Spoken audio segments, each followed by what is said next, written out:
એક માડી બિચારામાં દાદામાં એક ઢાળિયામાં હુતા હશે. ગામડામાં તો એક ઢાળી હોય ને એમાં ફરજાનો છાંયો પડે એમ, ત્યાં એક ઢાળિયામાં હુતા હતા. અને બા બિચારામાં ઓસરીની કોરે બેઠેલા અને આમથી કોઈક મહેમાન આવ્યા ને એટલે મહેમાને કીધું, જય શ્રી કૃષ્ણ બા, સારું છે ને?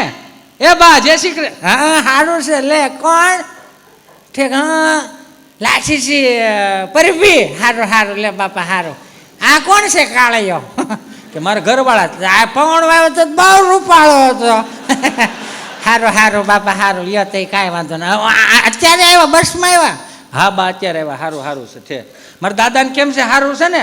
હા એ તો હવે પછી તો ઉંમર પ્રમાણે સારું જોયું ને. સવારનું 2 વાર ટગર જોયા, પછી નથી જોયું એને. પરણીને બાવડું પકડીને લઈ જાય મહેમાનને. દાદા હુતા હોય ત્યાં આવી રીતે ખાટલા ને થોભો દઈને દે.